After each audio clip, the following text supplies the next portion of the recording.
Hello, everybody. Welcome along. My name is Benjamin Bloom. This is the Benjamin Bloom Football Channel. Please leave your bias at the door and join us for Championship review and reaction round 20. I'm getting a notification saying we are struggling slightly with connectivity. My apologies if I am not 100% crystal clear. Please do not fill the chat talking about it. It won't make any difference. It looks like it's cleared up and hopefully all is okay for us to continue with our show. Please welcome. Let yourself be known in the chat. Do say hello. We are here to go through each and every one of this weekend's championship round of games, round number 20. There is still one game to go, so it will be probably 2 minutes shorter show than it normally is. We've got Derby and QPR coming up tomorrow night. Before we get into the action, let's just say a big thank you to our friend Russ, who sponsors our show over on Patreon. Russ Peake was a foe, now a friend, currently on loan to the Premier League for a year.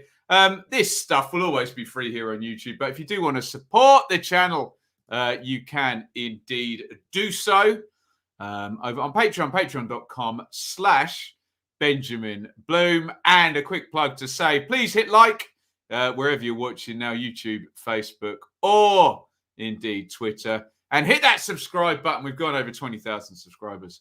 Unbelievable scenes. You can also support financially here, live and direct via Super Chat and Super Sticker by hitting that dollar button in the next to where you leave your comments down there in the live chat. There is your running order. We'll go from top to bottom. Let's say some hellos, please. What are we saying here? Rovers chat, welcome. Solid Pope, Sammy, Jack, Luke, Matthew, Napper's mum, Mr. E, David, Phil, Dean, Fulham 58, Eugene, Anir, Jake, Anne, who's telling me not to go to Leicester again. There we go. Stephen, Phil, Forever, QPR. There we go. I think we are all said hello. Lovely stuff. Right, let's get into it. Here are your results from round 20. It was on Friday night, West Brom 0, Forest 0. Early kickoff Saturday, Preston 1, Fulham 1. And then in the 3 p.m.s on Saturday, Birmingham 1, Blackpool 0, Bournemouth 2, Coventry 2, Huddersfield 1, Boro 2, Hull 2, Millwall 1, Luton 1, Cardiff 2, Peterborough 0, Barnsley 0, Stoke 0, Blackburn 1, Swansea 2, Reading 3. Today, this afternoon, in fact, in the snow in Sheffield, it was Sheffield United 2, Bristol City 0, and tomorrow night it will be Derby versus QPR. If you're really, really lucky and really want, we'll do a watch along for that one. So let's dive in with league leaders Fulham, who at various points of the weekend weren't league leaders, but as we're going to discuss in the Bournemouth Coventry game, did end up the weekend as league leaders. Get your comments in on this one.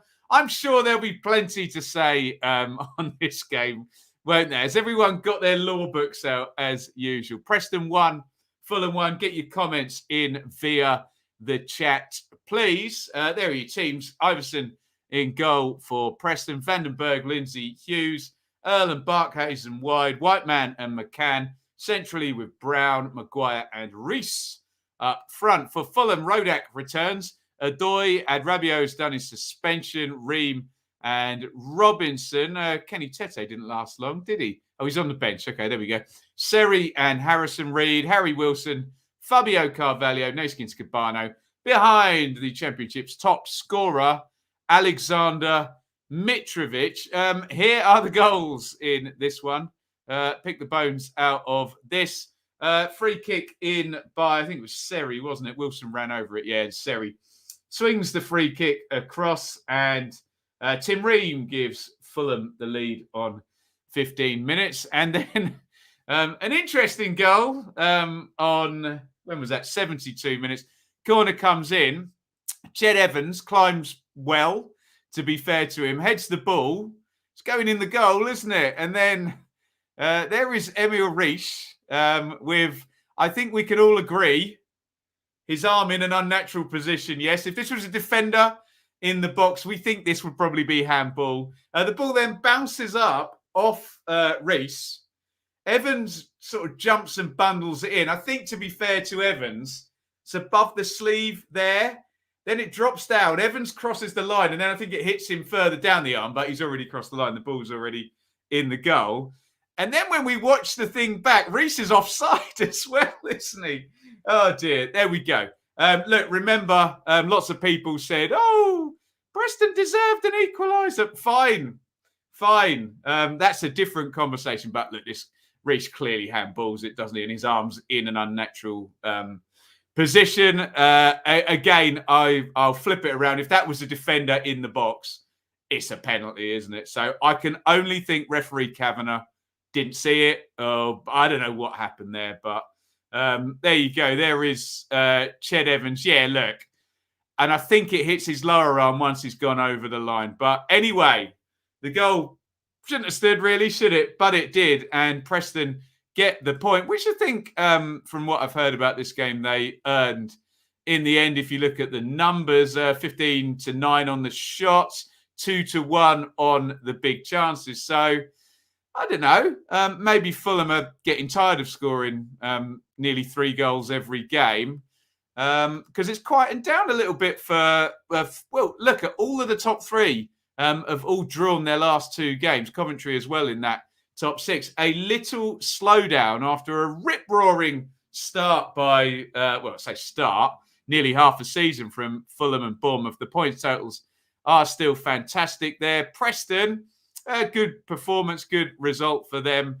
At the moment, not losing to Fulham is a good result when you consider how many teams they have demolished. Let's have a look here. Least legal goal ever. Whatever you want to say, handball, offside, it is what it is. Let's move on. Good point for Preston. Says cheese on toast against a good Fulham side. Ross, we weren't good enough to put the game to bed, but I think we can still feel aggrieved about the goal and losing 2 points. Yeah. Forever QPR, you can see Mitro has been ill for a week. Very strange. He played 90 minutes. Well, indeed. Yeah, Mr. E agrees. Mitrovic didn't look fit. Thought Preston deserved all 3 points. Interesting. Dean, if you ask me to do something in the chat, say please. If not, I won't do it. And if you ask again and don't say please, I will block you. Politeness costs nothing, my friend. Have refs ever heard of Specsavers? Look, I think sometimes, and with children, we do this. I don't think it's helpful when someone needs help with something to yell at them about their incompetence. Referees need help. I think VAR would help, wouldn't it? VAR. People, even in our chat as well, they say, "Oh, I don't want VAR, Ben." Dean, no, I'm not going to make it 1080, please. Be quiet, please. Goodness sake, we're talking about football. People on here, they say they don't want VAR. You can't complain about these goals if you don't want VAR, because VAR would have obviously fixed that one. Welcome, QPR Forever, and Jonathan as well. Let's move on. Game number 2, Bournemouth 2, Coventry 2. Get your comments in on this one. Bournemouth 2, Coventry 2. Coventry equalising in the 95th minute in this one after Bournemouth went down to 10 men. Get your comments in. Bournemouth 2-0 up with 11 men, ending up drawing the game. Woof. Here are your teams there for Bournemouth. Travers in goal. Cook, Lerma, Mepham, Stacey and Anthony. Billing, Cook, Kilkenny, Solanke and Christie. For Coventry, Moore, Darbo, McFadze and Hyam, Kane and Martson, Kelly, Sheaf, O'Hare, Allen, Godden up top. No, Gyökeres starting for Bournemouth, and Bournemouth are going to get 2-0 up in this one. Jaden Anthony with the opening goal. Look, you'd have to ask Jaden Anthony, and even if he tells you that this is not a cross, I still suspect that this is a cross. I think he's trying to pick out Dom Solanke arriving in the box, isn't he? And the ball ends up flying into the corner. Moore gets a little bit caught out by it in the goal. Here is the second. This is a very good goal, actually. The ball is clipped into the near post. Billing, he's far enough away from the keeper for that not to be high foot endangering the player, in which case I think that's a brilliant piece of technique. Billing, his foot's way up there and he just mid-air just kind of dinks it past the keeper into the goal. Brilliant bit of skill by Billing. Here's our old friend Jeff Lerma. Well, Watford fans loved him last season. And I have to say, he gets right royally stitched up by Jack Stacey there, number 17, who's kind of floated the ball into him.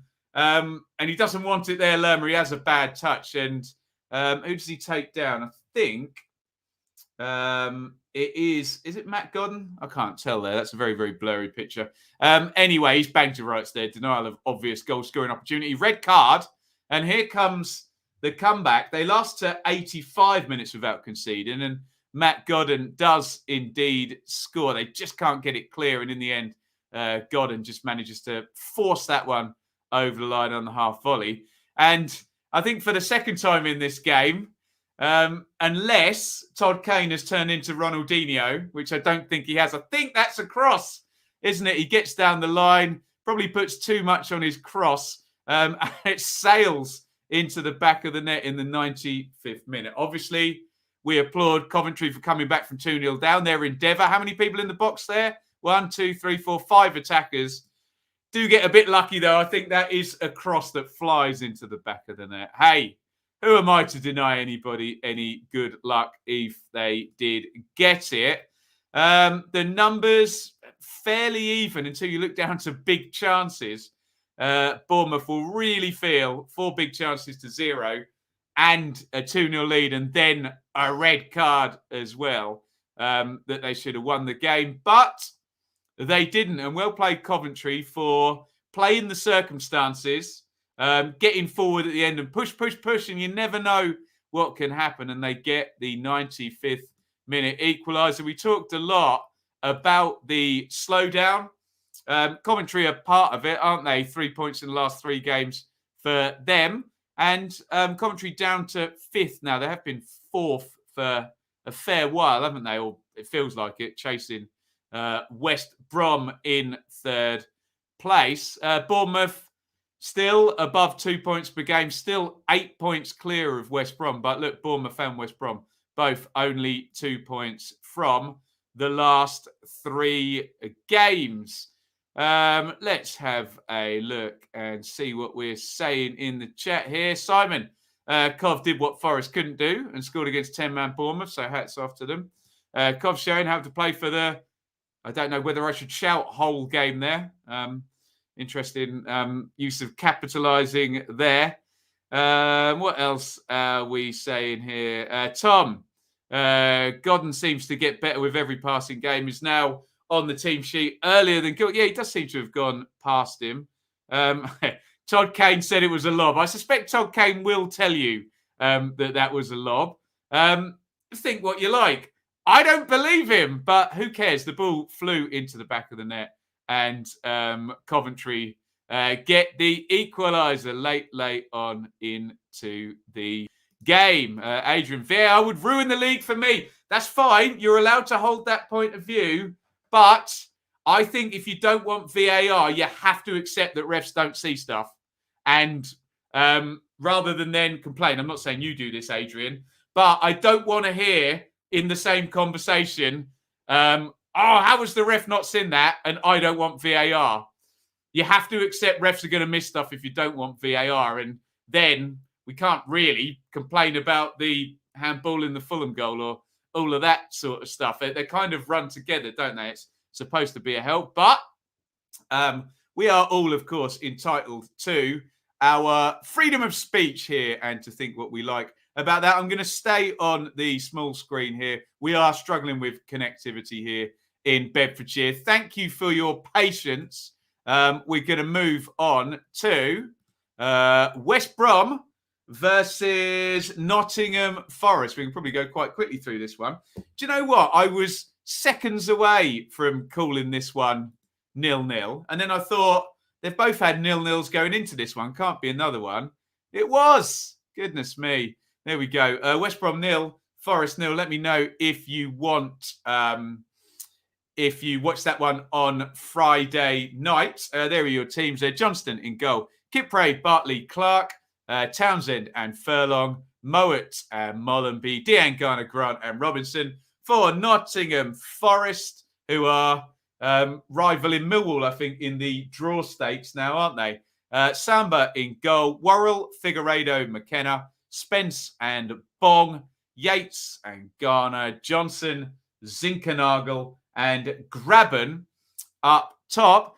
It's a 0-0. I've got a couple of pictures. We got a red card to talk about, but in the main, not a lot. Second booking for Mollenby there looked fairly well banged to rights. So I have to say I haven't seen what the first booking was, but there you go. And that's in the 70th minute there. Who does he take out? Joe Lolly, who's come off the bench. So 20 minutes against 10 men.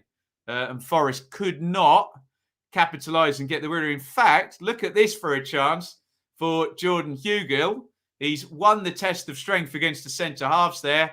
Spins. It's a poor finish, poor technique actually. Completely shanks that one right wide. He needs to be cool and calm. Big gap to Samba's left. Just stroke that in the corner. Win the game for West Brom and the 10 men, but he does not do that, Hugill. He's normally a pretty viable championship striker, but poor finish there. Strangely, look at the numbers, given that it was 10 men from the 70th minute. West Brom look pretty good in the numbers, don't they? Only one shot on target for Forest. Okay, 7 corners apiece. 16 shots to 9 for West Brom. But week after week for West Brom, they're really high on the shot count and very few of them are on target. What you would say if you're a West Brom fan, no big chances conceded. But the run of results is not very good. You can see if I just scroll up the table one little bit there. 3 points in the last 4 games. And I think, does it go back a little bit further than that, the poor form? Yeah, it does, doesn't it, for West Brom? Sorry, let me just read this off. So 1, 2, no, excuse me, 1, 2, 3, 4, 5, 6, 7, 8, 9, 10. 3 wins in 10, 4 defeats and 4 draws in 9, 13 points in 10, which 1.3 points per game. Last 10 years in the Championship, that gets you about 14th. And they are dropping down in that form table at the moment. West Brom. Forest, we thought they'd been in the top half by now. But again, they are very, very draw heavy. I think they've only lost something like 1 in 12 games. Or something like that. But too many draws now for Forest is slowing them down. And look around them. A few wins in a league table that tight. And you're going to rise right up it. Let's have a look today and see what you guys are saying. Wasn't a very good advert for the Championship. That's no good. Mollenby's first yellow was taking one for the team. Oh, I'm sure the Birmingham fans will be happy about that after our conversations this past week. Jake, are West Brom dropping off? Yeah, the points tell us that, don't they? We will see. Anything else here more on VAR? Yeah, Ross, I suppose, yeah, they could just use it to check goals and red cards and penalties where the game stops after it, couldn't they, as a start? But there you go. Bingley Blade. Well, if your only issue is celebrating goals, look, we just want the right decisions. That's when you have to swallow. I think, again, if we're not having VAR in the Championship and people don't want it, then they're going to accept problems with the refereeing because it's just pretty much impossible nowadays for refs to see everything. And then obviously with the comparison with the Premier Leagues. But there we go. Again, apologies, really struggling with connectivity today. Appreciate your patience. As you can see, it's wearing mine very, very thin. Let's move on. Stoke 0, Blackburn 1. And I wrote in my tribal football piece, as if by magic, Blackburn have appeared in the top 4. It's not really as if by magic, is it? They in the last 7 games, only Fulham have scored more points than Blackburn. And frankly, if Fulham hadn't beaten Blackburn 7-0 in those last 7 games, Blackburn would be the form team in the entire division. As it stands, they're doing very, very nicely. And a little bit of a perfect storm. Obviously, QPR can still go above them on Monday night, can't they? But yeah, Coventry not winning. The fact that Blackburn were playing Stoke as well allowed them to jump all the way up into 4th position. And Stoke, are they going to be the team this season like Brentford used to be back in the day? Get into the playoffs and then drop out, get in a little bit, then drop out and ultimately drop out when the season gets to the end. Give me your thoughts on this one. Stoke 0, Blackburn 1 in the comments. There are your teams. Davies, Chester, Bart, Wilmot. That's the back 3 without Suter. Smith and Fox, Timon and Sawyers, Vrancic, Brown and Tyrese Campbell gets a start, by God. For Blackburn, look, Kaminski, who went off injured. Interesting, rare that we get a goalkeeping substitution. Lenihan, Van Heck, Wharton, Pickering, Nyambe, Travis Rothwell, Buckley, Kadra, and Ben Brereton Diaz. And it's only going to take 1 goal to win this game. And for once, it's not Ben Brereton Diaz that gets the goal. And I suspect the aforementioned Chilean sensation probably wants the ball to be slipped through to him there. But no, it's Brighton loanee Reda Kadra, who sticks that one in from the outside of the box with right foot. Really good finish. One of many Brighton loanees. We're going to talk about Ryan Longman later. We've already talked about Jay Mollenby. Brighton have got half a squad of players playing in the Championship, it seems, this season. And it's a Brighton player that helps Blackburn get the victory. 10 points in 4 for Blackburn. They are in fine form. And I've said many, many times this season, the door is open below 3rd. And the way West Brom are sort of slowing down at the moment, the door might be open for all the playoff positions. Who knows? Keep an eye on that. But Blackburn moving on up in there. And I think a nice thing for Blackburn as well, 5 points clear of Huddersfield in 18th position as well.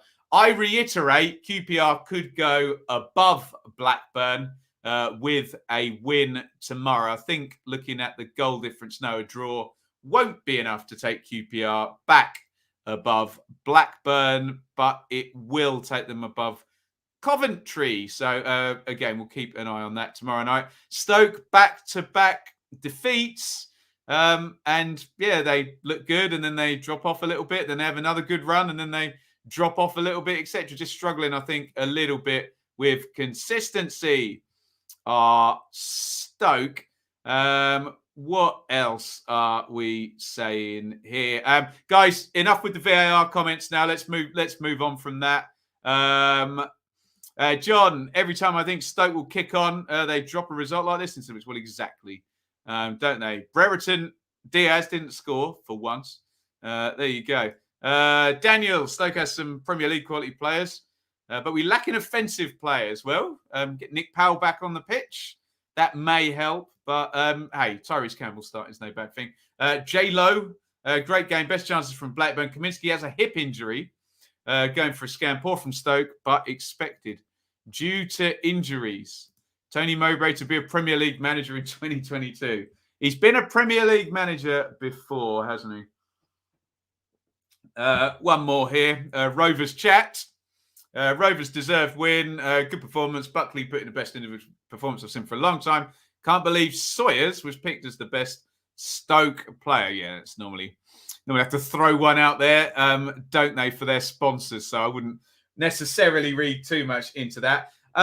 one more time, Derby QPR is tomorrow. Okay, so we now skip past QPR in the table and down to Huddersfield, who lost at home to Chris Wilder's Middlesbrough. A first win for Chris Wilder.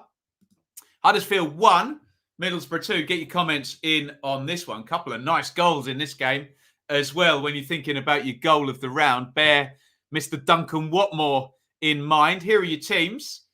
Nichols in goal for Huddersfield. Sarr, Lees, Pearson, Thomas, Toffolo, O'Brien, High, Holmes, Ward and Sinani. For Boro, Daniels, Dykesteel, Bamba, McNair, Boller, Jones, Crooks, Howson, Tavernier, Watmore and Andras Spora. And here are the goals, and they were 2 up in 23 minutes. We wondered whether on the Super Stream yesterday, whether Duncan Watmore might get himself a first half hat-trick. There's a brilliant ball carry from Johnny Howson in this goal. Beats Lewis O'Brien, carries the ball up on the pitch. Nice quick transition. Jones down the side, slides it in, boof, across it goes, and Watmore sticks it home. This one, however, is even better in my humble opinion. And a picture doesn't paint 1,000 words here. That is Watmore lobbing the ball over the head of Lee Nichols in goal. However, there is a brilliant assist from Matt Crooks, kind of dinked, reverse, lobbed through ball, and Watmore takes it really quickly. It's a fantastic goal by Middlesbrough at that one for 2-0. The goal they concede is not quite fantastic. It's very strange, actually. I think that's O'Brien, isn't it? Tries to cut it back. That takes a deflection. Would you believe that's going in from that picture on Luke Daniels' near post? Somehow it slides in there, but it's in stoppage time at that point. And Boro go on and get the victory. And yeah, it looks like they just blew them away in that first 25 minutes. Look, 6 shots to 1 on target. Impressive. 3 big chances to 0. And game state being what it is, as we always say, you can maybe drop off a little bit at 2-0 and concede some possession perhaps and some territory. Huddersfield, 3 defeats in 4. Let's be fair to Huddersfield. They were punching to be in those playoff positions, and a little gap has opened up now, 3 points up from Huddersfield to Stoke. Boro move into the top half. That shows how tight this all is. Boro have not been very good recently, and you can see only 2 points in the 4 games before that. 1 win, straight back in there and into 12th position, into that huge group of teams between sort of 8th and 16th, all separated by 3 points. Get your comments in on that one. Again, I'll stay on the small screen. My apologies. The connection is not good today. Jake, great performance from us. Wilder's been working his magic. We do, however, need to sort out our goalkeeping issue. The fake genius. Boro's first half performance was great. Wilder has us playing well, although our second half performances do tail off. Stephen, best performance so far. Crooks with the no-look pass for the second beauty, wasn't it? Imagine what Wilder can do once he gets his signings in January. Well, I don't know how much money there is swelling around. I suspect he'll be implored to use Martin Pereiro and Andras Spora. But yes, you would assume he'll be trying to bring in 1 or 2 players of his own in the January window. I do agree with that. Let's move on. And it was Swansea 2, Reading 3. Get your comments in on this one. Swansea 2, Reading 3. Again, apologies. Connectivity absolutely crap here. It's very annoying, so I'm staying on the small screen. Thank you for your patience on this. And we will talk about Swansea 2, Reading 3, which I had as a nailed-on home win, of course. A ridiculous championship-ish game here. Hamer in goal for the Swans. Bennett, Norton, Williams, Manning and Laird, Nitcham, Grimes, Smith, Patterson and Pirro. Up top for Reading, Southwood in goal, Yidam, Holmes, Dan and Rahman. Laurent Drinkwater, Swift around the middle there. Deli Bashiro, Halilovic. And a start for Andy Carroll in the Championship. Probably the first time since, I think. What do you say? 2009, 2010, we've seen Andy Carroll in the Championship. He's going to get on the score sheet as well. Goodness me. Right, here is the opening goal. Jamie Patterson goes round the keeper. And I think, if I'm remembering, obviously I've seen a lot of goals today, a bit of a botch by Andy Yidam on the goal line, if I'm right. Am I right in saying that, if I'm not misremembering the goal? Patterson has been very good for Swansea this season, continues his strong output. However, Tom Dele-Bashiru, look at those two defenders who look like they're standing doing nothing. They've both been sent for a little hot dog there, haven't they? And Dele-Bashiru cuts inside, drives the ball home after a bit of a rugby type goal. That worked all the way from right to left, and then Dele-Bashiru sticks it into the back of the net. Here is Andy Carroll, and what you don't see before that is an absolutely sublime first touch by Carroll to bring it down. I couldn't tell you whether he was offside or not because I haven't seen when the ball's played. The Swansea players were certainly appealing, but Carroll cuts inside and smacks in his first goal for Reading. Here is a tremendous goal by Ryan Manning with his right foot as well. A player who by trade is a left-sided player. The ball kind of bounces about, nodded out to Manning, and he just smacks it in on the volley. A tremendous goal by Manning. But one more goal in this game. They get the block on the first effort, but there is Danny Drinkwater. Very cool, actually. You just got to keep control of that shot as the ball's coming at you. Life comes at you fast, and Drinkwater. How about that? Drinkwater and Carroll. Some old Premier League names from the past. He sticks it in. And Reading, surprisingly, get the win. By the way, there was still 50 minutes, only 50 minutes played, so still 40 minutes to go when they went 3-2 up. And twice in this game, Swansea scored and then conceded literally 1 minute later. So not entirely sure what happened there. Have a look at those numbers. My God, 74% possession Swans, 10 shots on target. And they didn't win the game. However, 2 big chances apiece. Reading did the business when they got in the box, for goodness sake. So Swansea's good run up to 9th.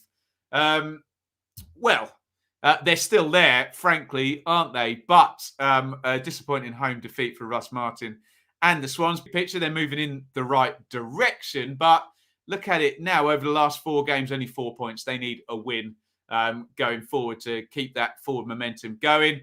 Reading, considering that Peterborough and Barnsley played each other and neither got 3 points, it's a very good day for them yesterday. And when we talk about Cardiff and Hull, who both also won, really important win that for Reading. Their timing was impeccable there. They needed that win, didn't they? Right, what are we saying here? Andy Carroll masterclass. Well, there you go. Swans Morgan was at the game. Swans didn't deserve anything when you let goals in like that, despite possession of chances. Especially Morgan, the timing. Scoring after 3 minutes and then conceding after 4, and then after 49 and then conceding after 50. On to Boro next week. What else are we saying in here? John, surprised by this result. Everyone in 5th to 16th for... Yeah, just I keep saying it, John. That door, 5th and 6th place, anyone could get in there. Anyone who wants to go on a good run. Simon, Reading not feeling sorry for themselves. No, well played to Reading. I did not expect them to win that game, and they did. And he's first start in the Championship since the 9-10 season. Oh, yes. Carroll starting made a huge difference. More in a Jaro being injured. Forced Pauno's hand. He may have stumbled across something. Well, there you go. Good luck to Andy Carroll. And Reading, let's move on. And how about this then? Hull 2, Millwall 1. Hull have won 4 straight games. What a sensational turnaround by Hull. And I keep using this stat. So where's my league table? Hull had 9 points from their first 16 games.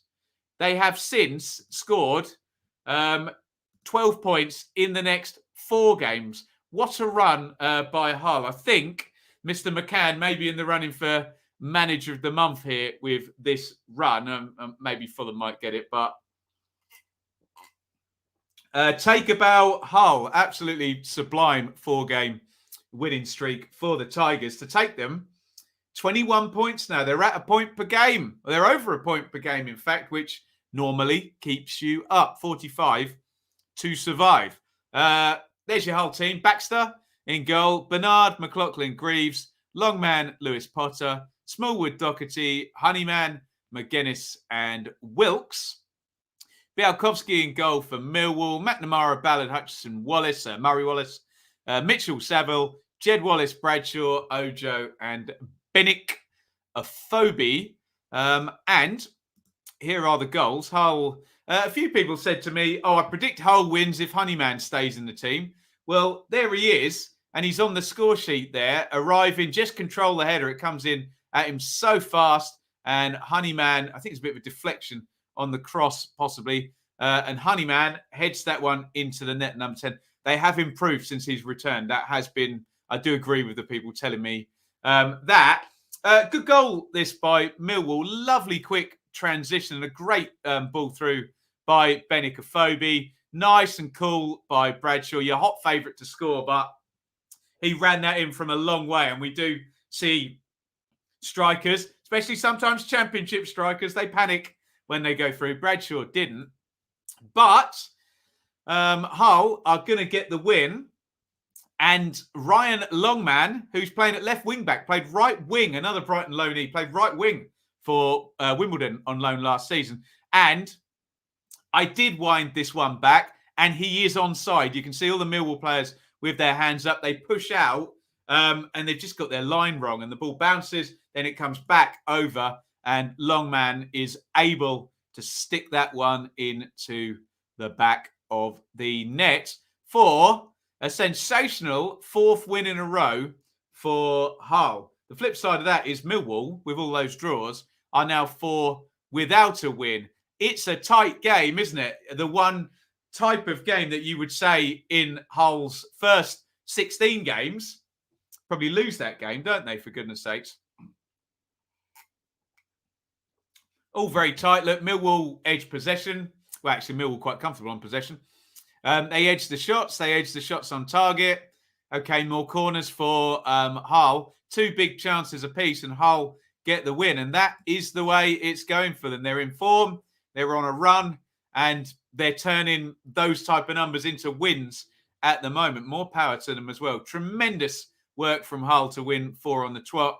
Millwall are 5 points off the playoffs, and they've only scored 3 points in the last 4 games. Again, showing how if anyone wants to go on any kind of good run, even 1 win in those games, I'd just add on, say they'd beaten Hull, and they're right on the edges of it all in that gap. So, bit of a missed opportunity these past few games for Millwall to press home the fact that they're quite hard to beat. If you look, only the top 4 have lost, the top 3 have lost fewer games than Millwall. Let's have a look at your comments. What are we saying here? Lenny, most impressive win of the season. Mill, one of the better sides we've played. Best run of form since 7 in a row under Adkins. I remember that, 7 in a row around Christmas. Where the hell did that come from? You had Jared Bowen then, didn't you? That made a difference. Honeyman seems to be on fire in Hull. Oh, yes. You watch Hull sack the manager once the takeover goes through. Yeah, right. Brilliant run of results from Hull. Reading v Hull next Saturday could be a good game. Certainly an important one. 40 points will stay up this season. In my opinion, Fulham 1958. But you may be right, but obviously you're guessing, so don't state it as a fact. But could be right. Could be a low tide, couldn't it? Certainly some low scorers at the moment that may have you right on that one. McCann really wants to keep his job, trying to impress the new owners. Not complaining, though. 4 wins in a row. Simon, astonishing header from Honeyman, taking a little flick on the way in. Yeah, it did take a little nick, didn't it? Incredible pass for performances ever since we changed to 3 at the back. We were talking about this, weren't we? I think it was Lenny who was saying, I wish he'd wish he'd go with that. I didn't buy it, actually. I thought, no, you want Lewis Potter further up the pitch, but there you go. Hull good enough to keep pushing up the table. I suspect most Hull fans would, at the moment, take to be at the 30-game mark with 30 points and just keep it a point per game. But, hey, you never know. Could be the start of something. David actually played well, unlucky not to get a draw. Let's move on. And we're going to Birmingham 1, Blackpool 0. A win for Birmingham and a late-ish win with a goal from Lukas Jutkiewicz in the 81st minute in this one. They finally broke the deadlock in a game that looked a bit destined for a 0-0. There are your teams. Sarkic in goal for Blues. Pedersen, Roberts, Sanderson, Graham, Bella, McGree, Sunjic, James, Deeney and Hogan, brother, up top for Blackpool, who are on a bit of a sticky run now. 3 points in 5 games for Blackpool. Not good. Grimshaw in goal. Sterling, Ekpiteta, husband, James, Connolly, Dougal, Mitchell, Anderson, Dale, Gary Medine up top. Here is that goal we were talking about. And my apologies. Lukas Jutkiewicz, not known for his pace. It's not him that's moving so fast that makes it blurry, but the ball's crossed in from the left-hand side and it quickly changes direction. It's a flick on by James, I think. And Jutkiewicz sneaks in there. Again, I haven't seen an angle from the side on the offside there. And just redirects that into the net. Jutkiewicz didn't start the game, but he does get the winning goal for Birmingham in this one. Their first win in 4. And I suppose they've recovered well from back-to-back defeats, Birmingham, haven't they? 4 points in the last 2 from them. Not much in the game, says the numbers. Get your comments in.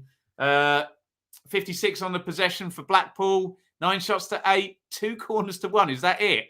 1 big chance to 0. It's a tight game. And Jutkiewicz, the wily old fella, making the difference at the end there. And you can see Blackpool still just about in the top half there. But you can see Boro, Sheffield United and Birmingham themselves all closing up, all winning to within 1 point.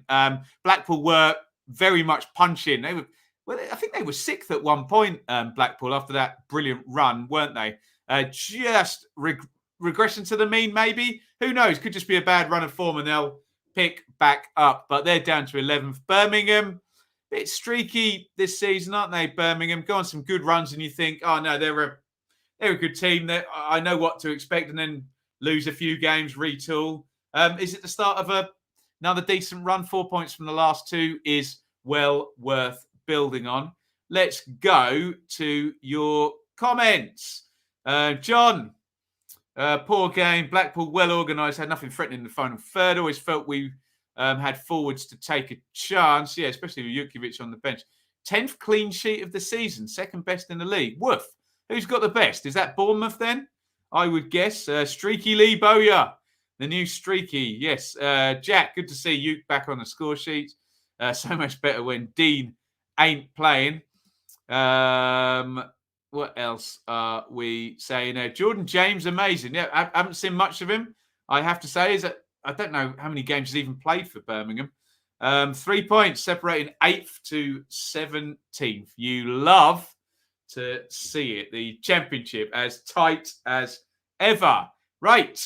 This afternoon, it was Sheffield United 2, Bristol City 0. Back-to-back wins for Sheffield United. They're doing a Norwich, aren't they? Win a game, fire the manager, win the next game with the new manager. And that new manager is Paul Heckingbottom, the new old manager, because he was the caretaker manager at the end of last season. Wasn't he, old Heck? But Jukanovic is no more. All done. Evidently, Mr. Heckingbottom gets on better with Prince Abdullah than Slavisa Jukanovic did. But look, that's all been and gone and done and dusted. And it's blades under Heckingbottom now until 2026, if he sees out his contract, by God. Here is the first side he selected. Fotheringham in goal. Davies, Egan, Basham, Stevens, Bogle, Norwood, Hurahan, McGoldrick, Gibbs-White, and Brewster. For Bristol City, Bentley in goal, Viner, Callas, Baker. Nasty injury to Baker in this one. Hope he is as well as can be, and there's a recovery on the way there. Big stoppage, I think, in the second half for poor old Nathan Baker there. O'Dowda, Scott, Benarouz, Backinson, Masengo, Martin, and Vyman. But it's a goal in each half, and I say a rare goal. We've championed Rhian Brewster on this channel ever since he went on loan to Swansea and was superb, wasn't he? But not gone well for him at Sheffield United. Hopefully, I think he's got 2 or 3 goals now this season. This is his first goal at Bramall Lane, I believe. Maybe his first league goal. It's a good goal as well. McGoldrick tries to split the defence initially. That puts Bristol City on the back foot. Stevens is following things up. Bristol City can't reset the defence. Brewster takes up a good position, and it's a really good swivel and drive low into the corner. He looked like the Swansea Rhian Brewster there when he was putting that one home, I have to say. And this guy just looked like this guy. Obviously, the snow is affecting the picture there. McGoldrick again involved. Great cross. Really good cross, actually, because there's not a very big space at all between. Is it Backinson? I can't see. It's a blurry picture there. The last man. Probably shouldn't be the last man if he's playing midfield. Anyway, and Billy Sharp, of course, wraps home the cross for his 758th goal for Sheffield. I don't know how many goals. He's got over 200, though, hasn't he? Billy in his career.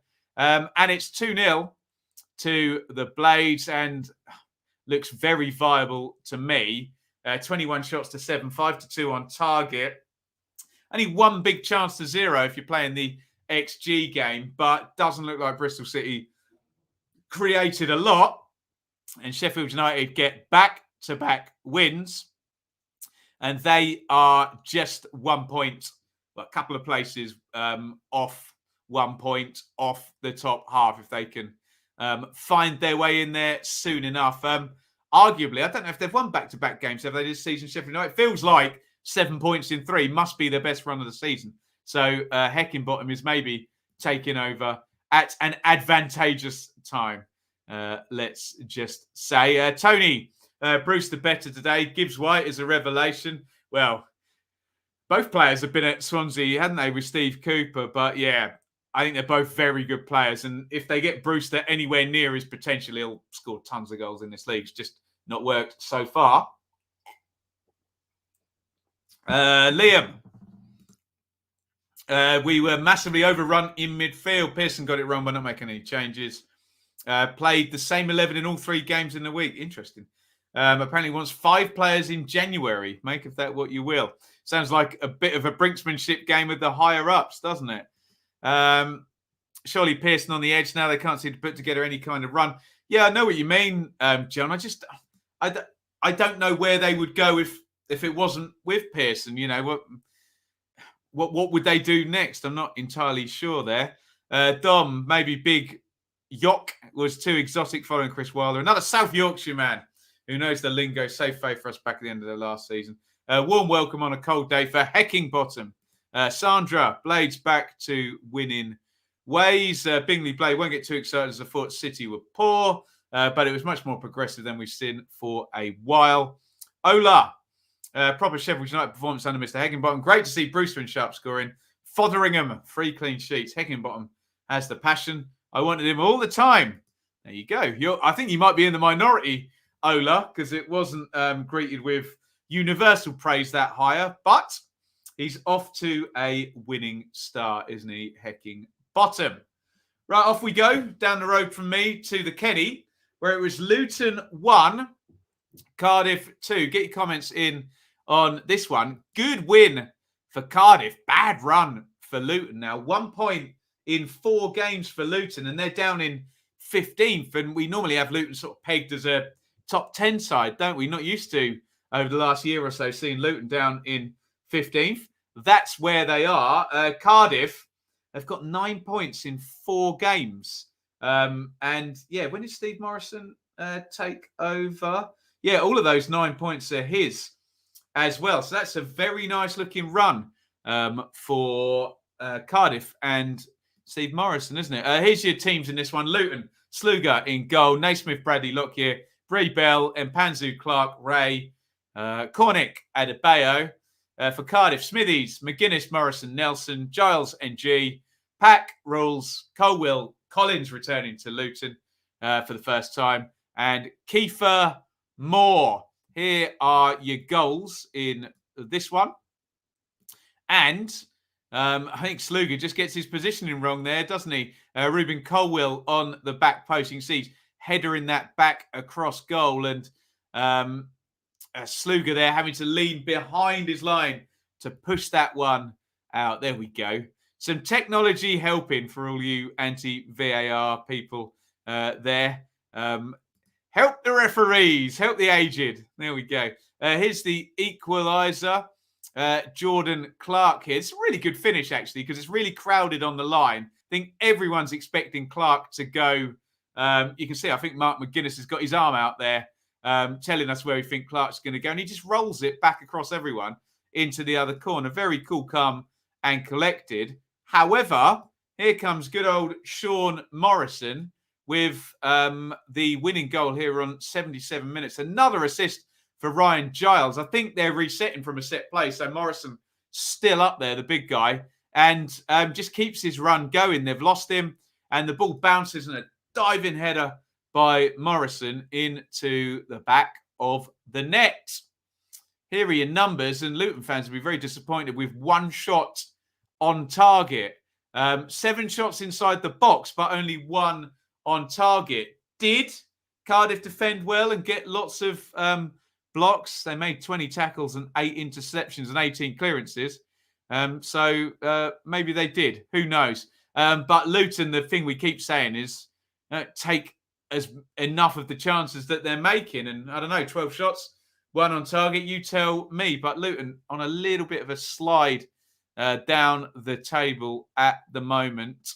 Again, like we said many times already this show, it's so tight, isn't it, between 8th and 16th. So you only ever, I don't know, 6 points from 3 games, and you probably shoot back up a few places, won't you? But yeah, Cardiff, and to the point that was made in the comments earlier about it being a low tide, the bottom 3 are now getting cut adrift, aren't they? Especially this game week with Cardiff, Reading and Hull all winning. Look, there's a 4-point gap in there, and we know what happens when bottom 3s get cut adrift. It just plays into the narrative, and you know they play their part and keep losing, don't they? So important win for Cardiff, as we've said, given that Hull and Reading also both won.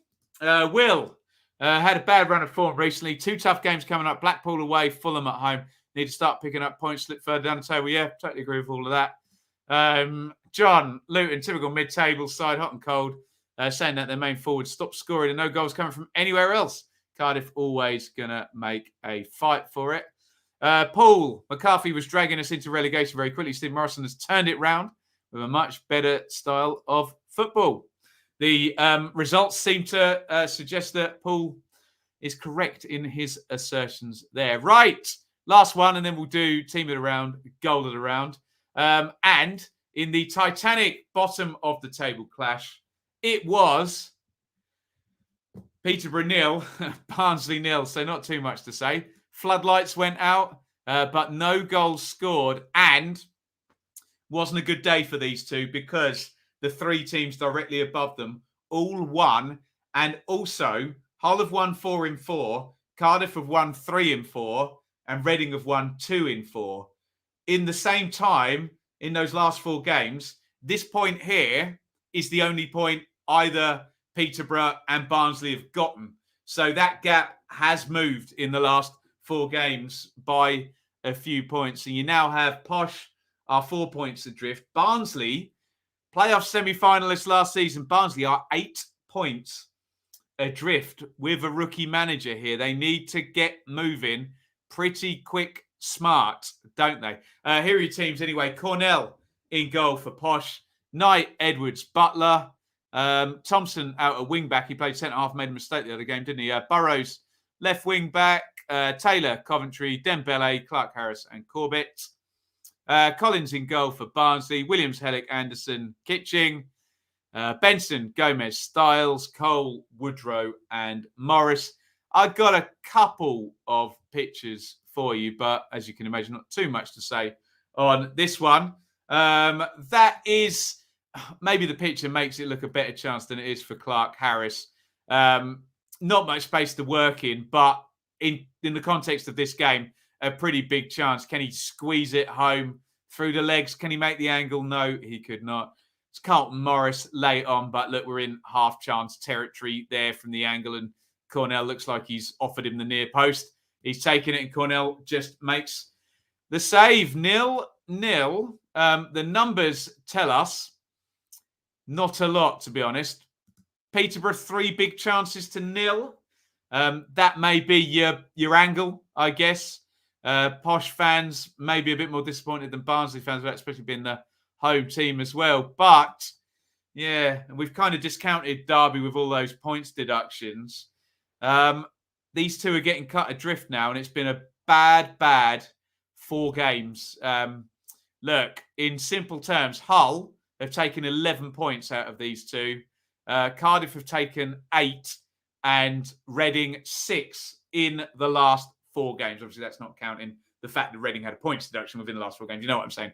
On the pitch, it swung badly for these two, and that's why that gap has seemingly suddenly appeared. But we know with league tables, it's never sudden, isn't it? Crap game, says Sean. Moving on. Jake predicted an unhelpful draw. You were right, fella. Sounds a bit like the Floodlights knew what they were doing. They wanted to go home. Daniel, think that's us down personally. It's a long way now with the 8 points, isn't it, Daniel? Let's do some spurious maths. So 12 points Barnsley have got. If it is 45, and I do accept the commenter earlier saying it might be a low tide this season. If it is 45 points, Barnsley now will need 33 points from the remaining 26 games, and they are obviously nowhere near. That's pretty much double their current output. Peterborough a little bit closer, but look at Barnsley's goals scored at 13, and Peterborough 38 conceded is the most in the division as well. I don't like the look of it. I don't like it. John, don't see either Posh or Barnsley getting out. The amount of points needed to survive is going to need a massive turnaround.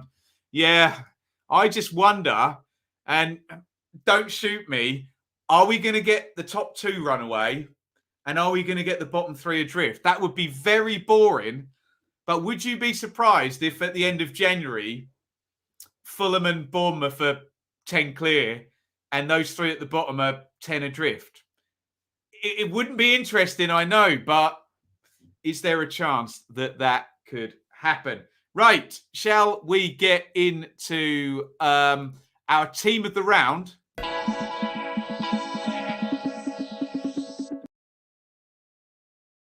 Right, talk to me, guys. Team of the round. I will just highlight the winners. You let me know who you want to nominate. Please only nominate the team you support if you've considered all the other teams and you genuinely believe that the team you support is the team in the round and not just your favourite.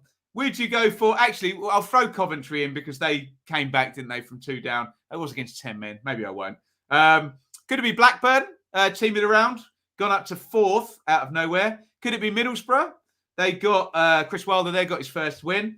Could it be Reading? Surprise win at Swansea. Could it be Hull? I think we had Hull last time, though, did we? I can't remember. 4 wins on the trot for Hull. Birmingham, Sheffield United also won. Cardiff, good win for them. Let me know who you think. I'll read your winners again. Blackburn, Boro, Reading, Hull, Birmingham, Sheffield United, and Cardiff. Who's your team of the round? Go on. Let's see if we get a unanimous answer here. What do we reckon? Blades, Hull, Hull, Cardiff, Hull, Reading, Hull, Cardiff, Hull, Reading. I think we've got to go with Hull again. Is that 2 in a row for Hull? Take a bow, Hull. We'll give them a bit of applause for that. Twice in a row for Hull, our team of the round. Let's talk goal of the round.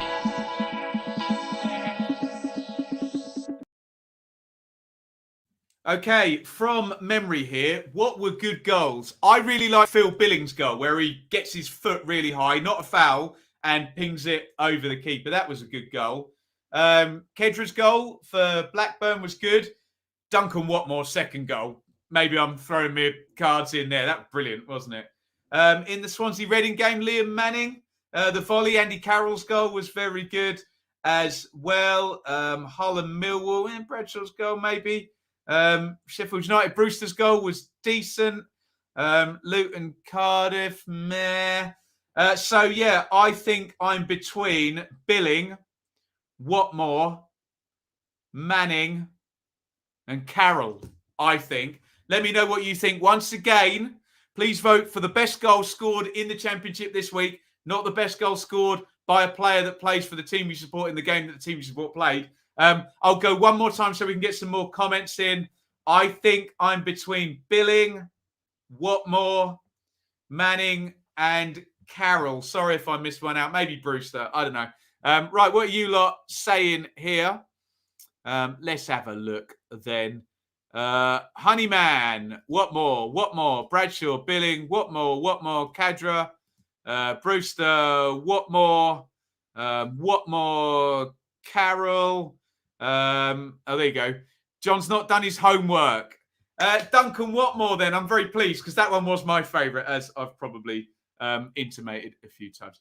There we go. Thank you, everybody, for watching. We've already gone over the hour, so I won't do any Q&A. I suspect we will be back for Derby QPR as a watch-along tomorrow night, so do join me for that. Thank you, everybody, for watching. Thank you for putting up with the bad connection. I know the pitch has not been great today. Hopefully, you've still been able to enjoy and participate in the show, even if, as you can see, I've been a bit crotchety because it was wearing my patience very, very thin. I wish stuff would just work, for goodness sake. Thank you to Russ, who's our fan sponsor here, was a foe, now a friend, currently on loan to the Premier League for a year. If you like our content here and you like me, do me a favour, hit the like button on this stream right now. Hit subscribe if you haven't already. And if you do want to get involved, you can do over Patreon. We're going to do a Q&A on Patreon tomorrow, and then we'll do a live roundtable with the patrons. You come on and chop it up with me over Zoom or StreamYard or whatever we're using that day. Awesome stuff. I will put your thanks up in the advert, and I'll bid you farewell. And join me tomorrow night. Assuming it's not too snowy and freezing cold Baltic over in Derby, we will do a watch-along of Derby versus QPR. Should be a good one. Thank you, everybody, for watching, and it is over and out from me. Thank you so much for watching. If you enjoyed this video, please hit the like button to see more videos from this channel. Hit the subscribe button, and to be notified every time we upload, ring the bell for those notifications to come through on your device. If you really want to support the channel and me as a content creator, I will be eternally grateful if you head over to the merch store and grab something, or support over on Patreon, patreon.com/Benjamin Bloom. Thank you for your time. Go and watch another video.